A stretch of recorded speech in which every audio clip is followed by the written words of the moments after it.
Hoje a gente vai pensar um pouco nas leituras do ano que vem. Tem jeito não, todo ano a gente faz isso.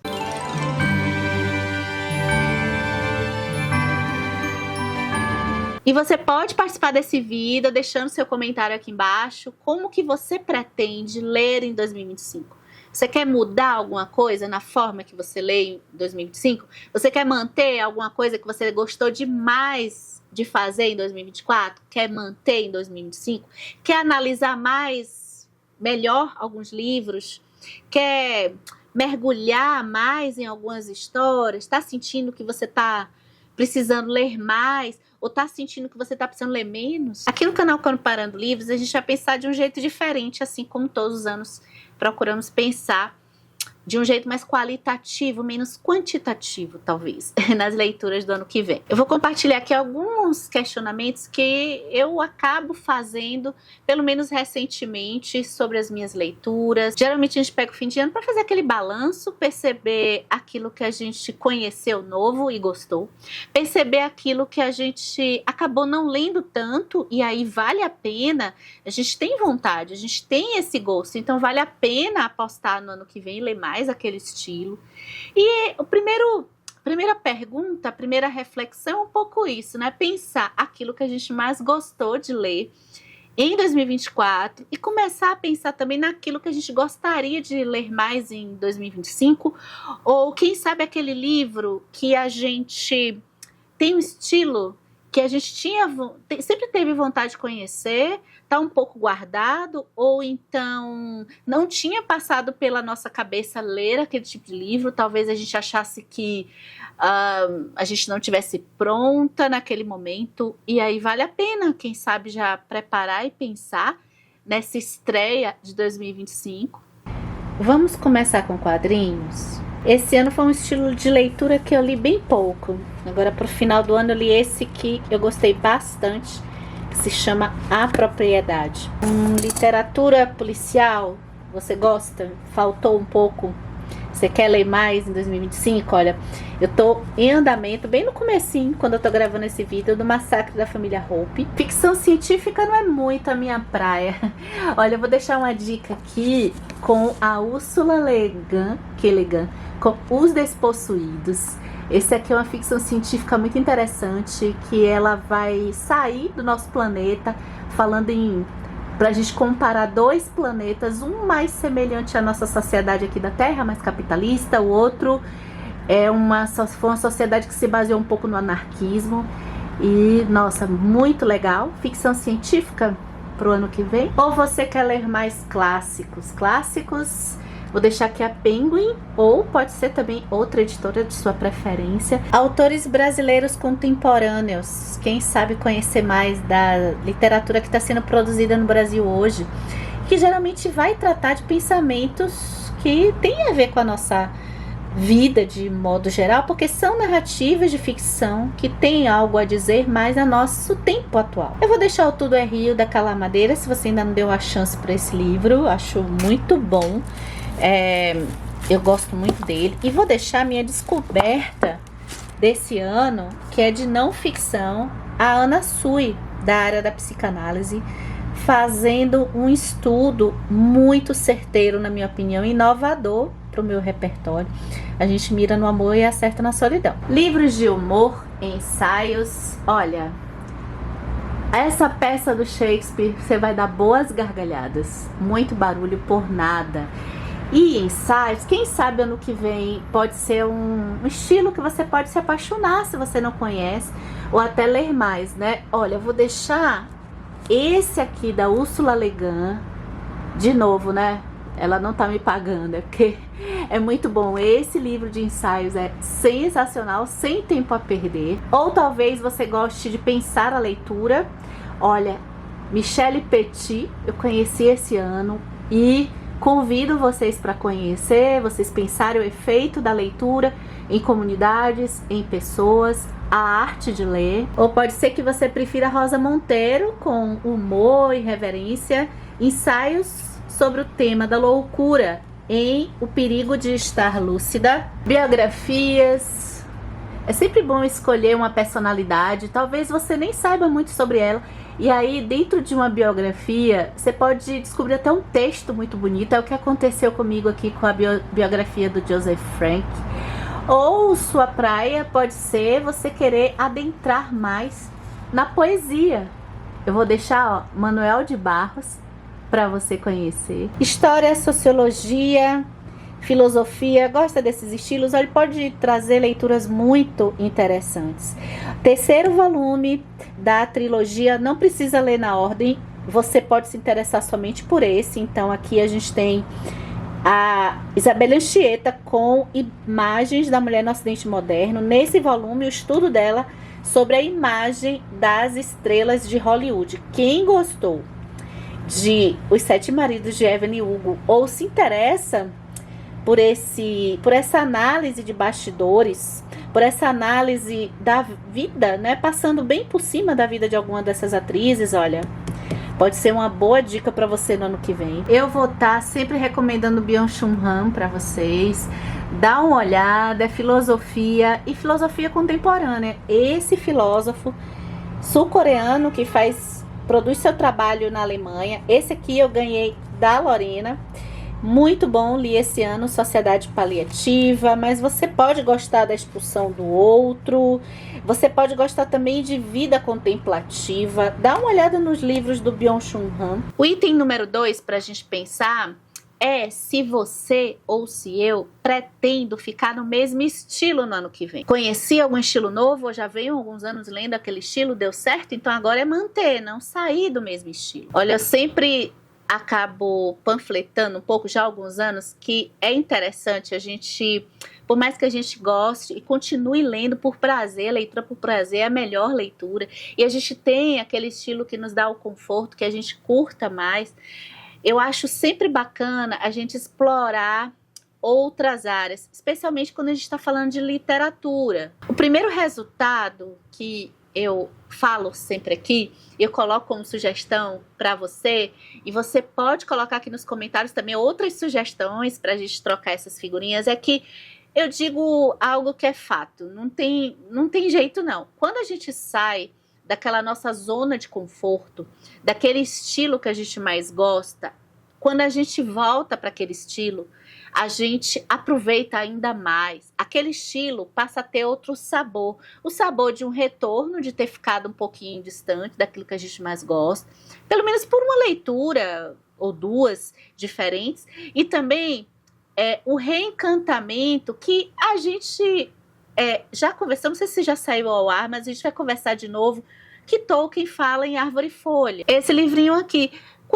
O Tolkien vai falar no estilo da fantasia, mas isso serve para vários aspectos da nossa vida. Quando a gente sai daquele ambiente, daquela zona de conforto, e no caso aqui da fantasia, quando a gente sai desse nosso mundo e vai para um mundo fantástico, quando a gente retorna, a gente se reencanta, a gente percebe coisas que até então a gente não estava dando a devida atenção. Agora, um ponto importante que eu depois vou aprofundar mais aqui na frente, ainda nesse vídeo, é que a gente saia sem aquele deboche, né? Que a gente vá para um outro nicho ou para um outro estilo de leitura para conhecer sem aquela coisa, eu só gosto do meu estilo queridinho aqui, eu só gosto do contemporâneo nacional. E eu só eu só consigo perceber a grandiosidade nesse estilo. E aí, quando eu vou lá, sei lá, para um chick lit que eu queira, ou para um outro estilo, eu já vou procurando os defeitos do livro. Aí eu acho que isso também não vai acrescentar nada, não. E eu vou para o próximo tópico. Quem sabe, em 2025, a gente consiga pensar se a nossa comunidade não está muito nessa coisa de amar ou odiar um livro. Esses extremos não são interessantes para a gente como leitores, estão longe de ser interessantes. O nosso gosto tem que ser levado em conta, mas começar a fazer essa análise, se eu, fora da minha bolha, eu estou odiando um livro, porque eu sou pertencente àquele grupo, e eu converso com aquele grupo, então eu não posso assumir para aquele grupo que eu gostei, não é que eu vi coisas interessantes em um outro estilo de livro. A polarização política prejudica, porque talvez a gente esteja sem conseguir abstrair algo que pode ser interessante, ou até fazer as críticas devidas para livros que o grupo do outro, sei lá, o grupo da esquerda ou da direita gosta, e eu sou da esquerda e eu já vou para aquele livro com esse olhar mais crítico. E até na história de ficção, isso acontece, por exemplo, acompanhar a série do Senhor dos Anéis na televisão, não sei se vocês assistem, é um pouco, né, conversar com as pessoas que estudam o Tolkien. A gente percebe o quanto que essa série e outros produtos culturais acabam entrando no que é chamado guerra cultural ideológica, em que aquelas pessoas parece que escolhem pontos do autor que são compatíveis com o meu entendimento e minha visão de mundo. Então, se o Tolkien tem elementos conservadores na obra dele, eu quero guardar esses elementos com toda a preciosidade do mundo e eu só quero esse tipo de interpretação. Mas o Tolkien, ele pensou também em algumas ideias que podem estar mais encaixadas no progressismo, mas ninguém quer olhar esse lado, né? Então, se fixa muito nessa posição ideológica e acaba não dando certo. E a série do Senhor dos Anéis, poder acompanhar, discutir com algumas pessoas que conseguiram pegar isso. Vamos pegar o que tem de interessante para a gente pensar na parte simbólica da obra do Tolkien, que está na série de TV. Eu quero trazer aqui um ponto que às vezes eu percebo em alguns conteúdos da literatura, que eu fico um pouco triste, assim, no sentido, com pena das pessoas não conseguirem sair do checklist, que eu vou chamar aqui de um certo puritanismo, em que, olha, todos nós temos os nossos valores, né? A gente vai combinar em muitos valores. Eu tenho certeza que se eu falar aqui, olha, eu sou frontalmente contra o preconceito racial, com certeza todo mundo que vai assistir aqui vai dizer ok. São coisas que a maioria e as comunidades vão se juntando. Difícil hoje ter pessoas literalmente abertas contra isso, né? Mas claro que um está manifestando o que o outro está falando, aí é outra história. Mas assim, a gente tem virtudes que nós admiramos, nós vamos combinar muitas delas. E o que acontece é que a gente quer que a obra literária reflita, a gente quer fazer meio que um check em que a obra literária, vamos lá, eu vou fazer alguns exemplos assim, que são os mais comuns, assim. Então, mulheres fortes.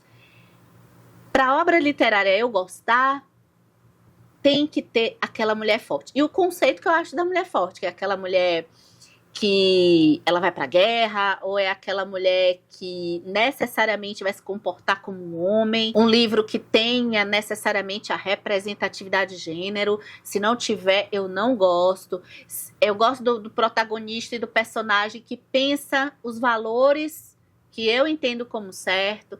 Então, se a moça ela não chega no ponto que eu acho que é o ideal de uma mulher chegar, ou da gente colocar essa mulher sobre a consciência de uma teoria feminista, se isso não acontecer na obra literária, eu não gosto. Enfim, e são diversas coisas que parece que eu tenho que o livro tem que concordar com a minha caixinha de valores. E a nossa caixinha de valores para a gente debater e colocar os temas aqui, eu acho legal a gente sempre estar pensando nelas. Agora, a obra literária, ela justamente pode ter o contrário do que a gente acredita e ser interessante justamente para promover um debate. Eu dou o exemplo que eu li agora recentemente, eu fiquei simplesmente chocada. Eu estou lendo o 3º volume da História das Imagens da Mulher no Ocidente Moderno, um livro que eu já falei bastante aqui, né? O estudo da Elizabeth Ancheto. O 3º volume, ela estuda a imagem das estrelas de Hollywood. E tem um momento aqui que ela vai falar de um filme que é muito conhecido, que se chama O Nascimento de uma Nação. Depois foi feito até um remake. É um filme que ele teve a ideia, a estrutura narrativa dele, o protagonista, ele é manifestadamente racista. O filme ele tem uma visão ultra racista. na sua jornada, a jornada do protagonista, e depois fizeram até o remake meio que invertido, colocando a situação dos negros. Eu acho que o mais conhecido nosso aqui na literatura, de uma obra que fez um pouco isso também, é E o Vento Levou. Mas o interessante que eu quero dizer é como que um filme realmente perigoso, mas que ele não pode ser apagado nem cancelado, justamente por isso, e como que também a repercussão dele na época teve interpretações distintas. A Isabelle Anchieta fala aqui na pesquisa quanto que pessoas relataram repetir as ideias que o protagonista dizia no filme, e outros percebiam o absurdo que aquelas ideias manifestadas eram e saíam mais sensibilizadas ainda com o absurdo que era feito com os negros. Então, a obra de arte, a obra literária, o cinema, ele é para ser feito para ser discutido, ele é para ser criticado e debatido os temas. Então, pensar isso talvez como uma proposta da nossa postura como leitor, de trazer os pontos positivos, os pontos negativos. É um filme, por exemplo, que é estudado em termos de cinematográficos, foi revolucionário. Em termos ideológicos, a gente pode discutir e não cancelar. Esse ano eu li um livro do Cláudio, eu ouvi o livro do Cláudio Tebas, que é Ser Bom Não É Ser Bonzinho. Cláudio Tebas é um dos escritores do livro desse ano que a gente conversou, O Palhaço e o Psicanalista.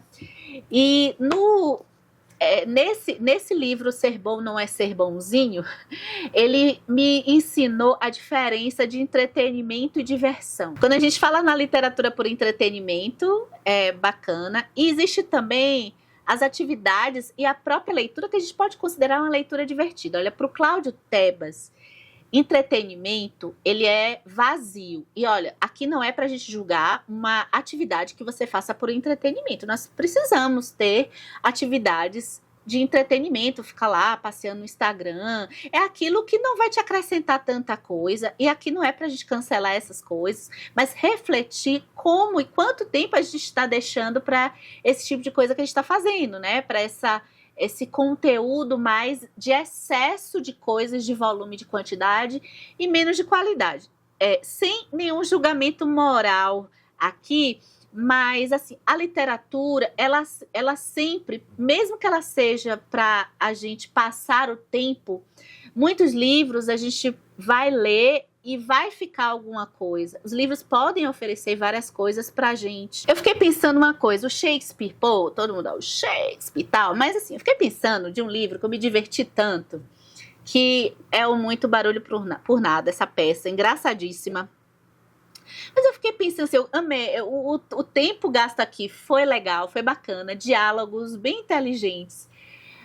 Pensando em temáticas, eu fiquei vendo que, poxa, T.J. Klune, com Além da Porta Sussurrante, um escritor contemporâneo, uma história que é carregada de humor, mas é carregada de drama, trouxe até um divertimento mais substancial do que o próprio Shakespeare. Mas ambos me divertiram bastante. E a leitura é bem isso. Não tem, na minha visão, que o escritor lá do século XVII, XVIII, clássico é que vai ser o Bam, e o escritor contemporâneo para um público adolescente vai ser aquele escritor vazio. Não tem essa receita de bolo. Eu sempre fico com a Chimamanda nessa história toda, sabe? Sabe quem leu aí a Revolução dos Bichos, do George Orwell, que tem lá os mandamentos, os princípios? Para quem?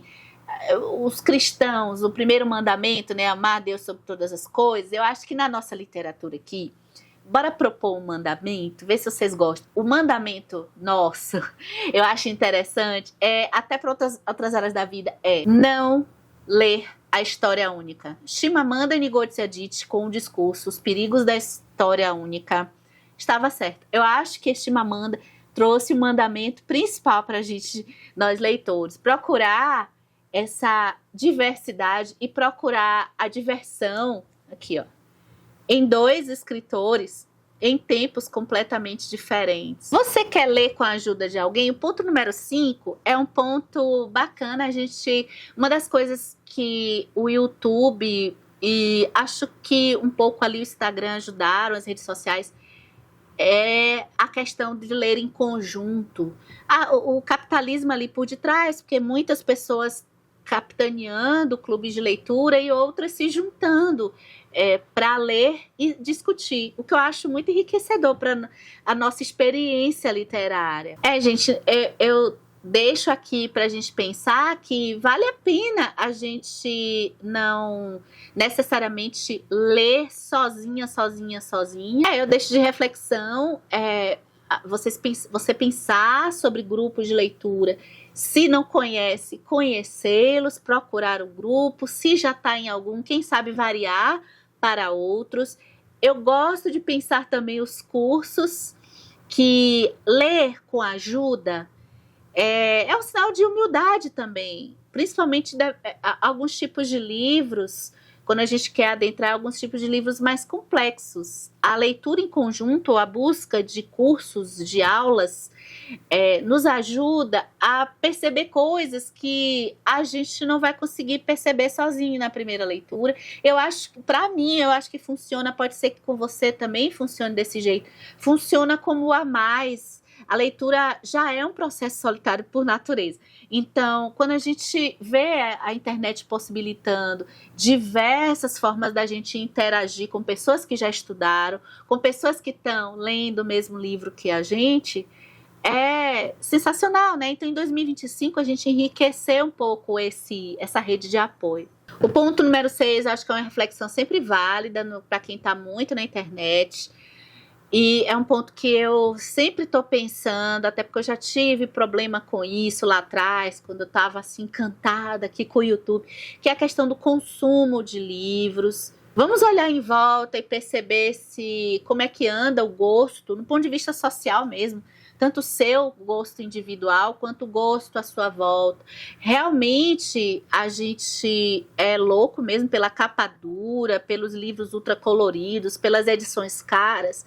É isso mesmo que a gente quer do livro, e isso aqui não é contra as edições caras. A questão é a gente pensar numa uniformidade de gosto que parece que a maioria só está querendo aquelas edições tops, né? Ninguém liga mais para os livros de bolso, coitados. Eu entendo, é mais complicado às vezes para ler, mas ter uma edição acessível a várias camadas e classes vai trazer a história para mais pessoas, né? Será que a gente não pode pensar de um jeito mais equilibrado, especialmente na conversa aqui pela internet? E eu não estou pagando de moralista, porque eu também percebo algo em mim que eu reflito e estou refletindo para o ano que vem, que é a distância que eu tenho cada vez mais da leitura no Kindle. Esse ano de 2024 eu não li nada no Kindle, e pensar que a dificuldade que foi se ampliando em mim da leitura que eu posso ter ali no digital, e que por alguma razão o físico é que está me trazendo a concentração maior, a interação, a leitura ativa, mas eu posso aprimorar essas ferramentas para o digital também. Então, essa é uma reflexão que eu vou fazer para o ano que vem. E a gente finaliza aqui as dicas com, vamos lá, como é que a gente quer ler em 2025? Uma proposta, tá? Que tal ler sem contar? Nem que seja por um período só, sem contar que eu li X livros por mês. Que tal ler sem performance, sem metas? Será que é difícil? Que tal ler sem postar? Olha, você não precisa desempenhar o tempo todo. Eu vou deixar aqui um vídeo do Michel Coforado, que eu assisti recentemente. O Michel Coforado é um antropólogo que eu gosto bastante. Acho que eu já recomendei ele aqui em vlogs do canal. Vou deixar a recomendação mais uma vez. Ele percebe, ele é tipo o Byung-Chul Han, e eu vou falar do Byung-Chul Han, aqui o livro que eu separei, presente da Lorena Jabot, Sociedade Paliativa. Olha, primeiro Michel Coforado, eu vou deixar aqui, quando ele foi pro podcast Mamilos, é um podcast bem famoso, já bem antigo, quando ele fala da questão da performance, né, a necessidade de performar desde quando a gente acorda até a hora de dormir, quem está muito aí produzindo nas redes sociais, pode ser uma reflexão interessante para o seu ano que vem. Byung-Chul Han, quase todos os livros dele, ele vai repetir a mesma coisa, mas aqui ele fala sobre o ponto de vista da negação da dor. A sociedade paliativa, quando ele fala assim, a gente sai de uma sociedade disciplinar para uma sociedade de desempenho. Tem até um vídeo aqui que eu explico direitinho, melhor um pouco as ideias do Byung-Chul Han, se você quiser. Em resumo é isso, então Byung-Chul Han está sempre falando que a gente sai de uma demanda externa em uma época antes da internet, antes dessa forma de trabalho mais individualizada, em que os outros, as instituições estavam nos cobrando. Nós trabalhávamos para empresas e instituições, um horário mais delimitado, com regras mais sólidas e definidas, quando que hoje é nós que nos cobramos, tá? Então vamos pensar isso dentro da leitura. Se nós estamos cobrando e nos comparando com o outro que está lá postando no Instagram ou está postando em outro lugar, e será que vale a pena ficar postando será que a gente precisa disso mesmo para fazer parte, né? Venha assim, se você tá achando que vai ficar sem amigos, pega aqui na minha mão, que aqui, pelo menos a proposta, eu sei que às vezes é difícil, é a gente ficar mais tranquila, sem muitos estímulos. Nesse livro, inclusive, a gente pode perceber, lendo o Byung-Chul Han, que ele identifica algumas sistemáticas de violência. Conversamos sobre violências sistêmicas, é a que a gente tem que estar mais atento, que é uma sistemática de violência pautada na positividade, que tá todo mundo lendo 50 livros por mês, tá todo mundo falando o tempo todo que leu, que fez isso, que fez aquilo, que viajou, que, né? Calma, você vai fazer aquilo que você pode, desfrutar daquilo que você pode, né? Então, ele fala desses sistemas de violência em que dê espaço ao negativo também. Dê espaço a perceber, sem like, o que você leu. Anote no caderno só para você, tá? Agora, eu falo isso por conta do excesso de metas, quando a gente chega no final do ano, excesso de conteúdos para estimular você a ser sempre produtivo. Muitas vezes, pensar isso se você faz isso para um trabalho, se você lê porque você vai trabalhar, faça o que você precisa fazer realmente. Mas para ler por entretenimento, talvez não seja uma boa ideia se você está imerso nisso. Claro, eu não estou sendo radical no sentido assim, se você pode estar buscando, você não consegue ler e está buscando uma forma de conseguir ler um livro, talvez essas metas funcionem com você. Então também não descarte isso que eu estou falando. Eu falo muito isso contra metas, assim, porque aqui a gente tem uma enxurrada de provocações para que isso que o Byung-Chul Han está falando, e que acontece em diversos caminhos, diversas formas da nossa vida, na leitura isso se reflete também, tá? Eu tento fazer um contraponto somente para dar um equilíbrio aqui na internet. Bom, é isso, fim de ano no canal. Eu vejo vocês no próximo vídeo e eu aguardo seu comentário aqui embaixo para a gente conversar. Como é que você pretende ler em 2025?